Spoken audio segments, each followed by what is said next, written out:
Hello everyone, this is John from Western Maine Defensive Tactics. Today we're going to wrap up our series on talking about handguns for carry by talking about the semi-automatic pistol.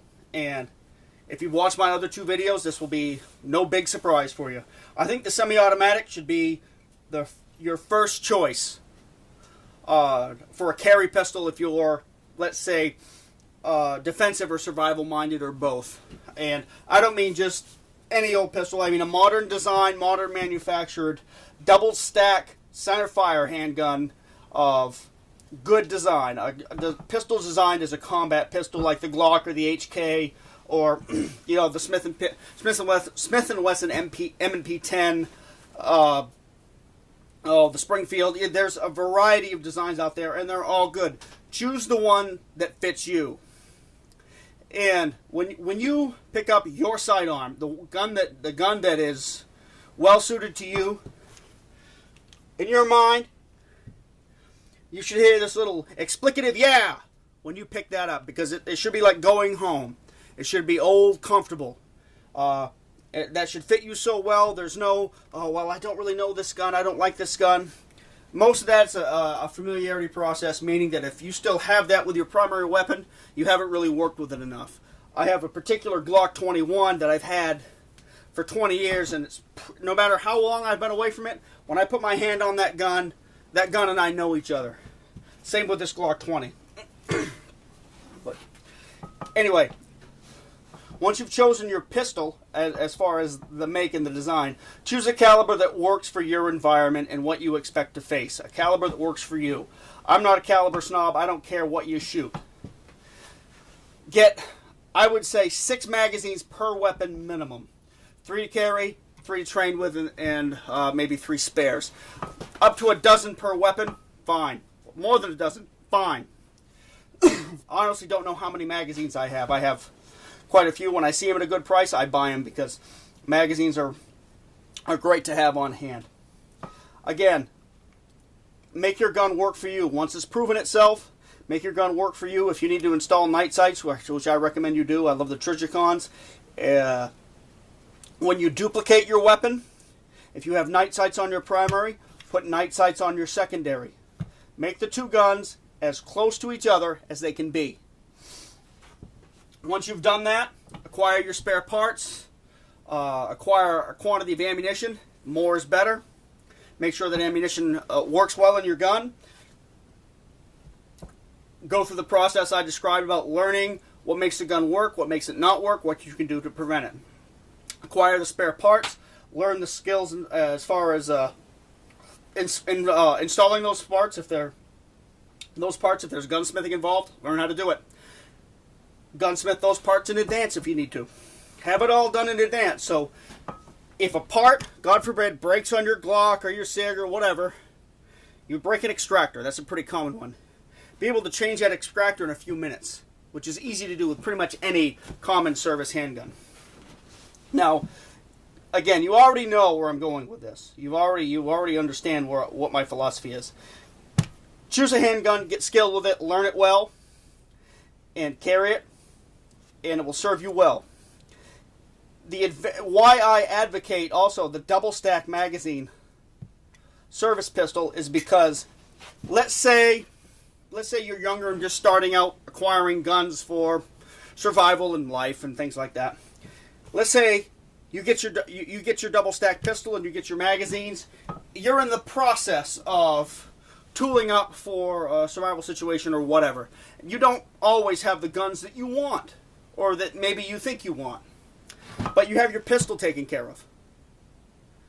The double stack magazine, the high capacity pistol, can serve as a good backup for less than ideal guns like this lever action 3030. I'm not saying that this isn't a good gun. It's an outstanding gun. You can do great work with the lever action 3030, but they lack capacity. They load a little slower. So when you go to transition to pistol because your weapon is down or empty, you've got an excellent pistol to back it up. You've got some capacity there if you need to break contact or whatever else. And no, I don't think we'll be going to war, but at the same time, I think that particularly every American should have some very capable weapons and be very capable with whatever weapons they have. Again, we don't always have the weapons that we most desire. And I think the automatic pistol is a great base as far as a ranged weapon, a great base to begin building a battery of firearms. And we'll get into that in future videos, I think. But again, the automatic pistol, I think, should be your first choice.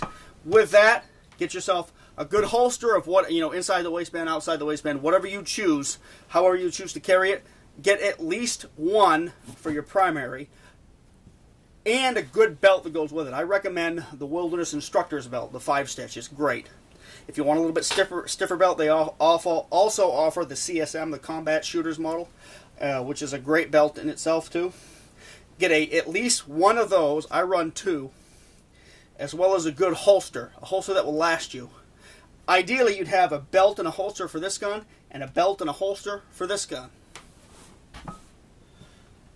Some of you may or may not want to get that involved, but I highly recommend at least a primary belt and a primary holster, and not a cheap Walmart belt, a belt that's designed to carry a weapon with. Because many a holster has been cast aside because the user chose a good gun, chose a good holster, and basically threaded that holster on a crappy belt, and carrying the gun wasn't as comfortable as they envisioned it being. But anyway, a full-size or nearly full-size pistol. I don't really work with the subcompacts a lot. I've owned a few of them over the years. And frankly, the full-size pistols have served me so well, even with concealed carry, that I don't honestly bother with them. Now, if you've got, let's say, a Glock 26 and that works for you, hey, roll with it. Don't let me tell you anything, tell you any different. Now, as an aside, let's talk about caliber a little bit. Most people today are going with 9mm or 40 caliber, which either one works. 9mm has come up in the estimation of law enforcement and the military because of the use of good quality hollow points. And as long as we can access those, that'll be fine. Any good quality hollow point ammunition is going to perform well. I initially chose the Glock 21. This is my latest. I initially chose the Glock 21 because at the time I didn't reload. This is more than 20 years ago. At the time I didn't reload, so 10mm wasn't as common at the time. And at the time the components were more expensive for 10mm, and I could buy a case of 1,000 brass case Boxer Prime 45 ACP shells delivered to my door for $209. So. And I definitely wanted the 45 because I like the track record of the round, and I look at it. Let's say we can't get good modern hollow points for whatever reason. When the day comes when we're, scrounging battery lead and prying wheel weights off of cars to cast lead, that lead bullet coming out of a 45 is going to do the job as long as it's, say, a good design. A flat point or something like that. That's going to do the job. Whereas a less than ideal, say, round-nosed 9mm may or may not do the job. You're going to fall into some of the old downfalls of the smaller calibers. Granted, I think in some ways, from a long-term perspective, the smaller calibers are wise because if I'm using a few grains of, let's say, unique to load a 45 shell, I'm using probably a third of that or 2/3 of that to load 9mm. That sort of thing. And I'm using, basically I'm using twice as much lead to load a 45 as I am the 9mm. But irregardless, in a world where you're scrounging components, and that's way out there in left field to me because if I live that long, that'll be pretty amazing. But anyway, if I deplete what I have now, that's going to be one hell of a world. It'll make an awesome novel or movie. But anyway, that's why I initially chose the 45 because, like I say, the 45 doesn't shrink and the 9mm may expand. Would I make the same decision today? I'm not sure about that, but I've got quite a bit of 45 brass. Sometimes I don't even bother pick it up. But anyway, 10mm. I might roll out a second video on 10mm because I really think 10mm is a very, very capable handgun cartridge. I've been running it for 10 or 11 years now, and it's a great round. It truly is. What you've heard about 10mm is probably mostly BS. I've been there, done that as far as shooting it and reloading it. Very capable. Great round. More and more people should shoot it. Anyway, you know what I think about the automatic pistol? I think it should be your first choice as the first weapon you acquire in a survival or defensive battery, because it can be with you 24/7 or damn near 24/7. When I put this rifle down to 4K to the horses, this gun is always on me. And you're going to put your rifle down. It's going to happen. I've tried to do chores with rifles, both in serious situations and as an experiment, and you inevitably have to put the rifle down because you need both hands. You can't sling it over your back. Your handgun can be with you 24/7, even while you're sleeping. And the more capable you are with your handgun, the more utility it's going to have. Meaning that if you can't hit something 20 yards away, it doesn't have any utility in that way for you. If you have a 10mm and you can hit things 50 and 60 yards away, well, hell, you almost get a pocket carbine, don't you? Anyway, I hope this helps you out a little bit. I know it's not earth-shattering or anything like that, but this wraps up the series on handguns. We're going to start to talk about rifles a little bit.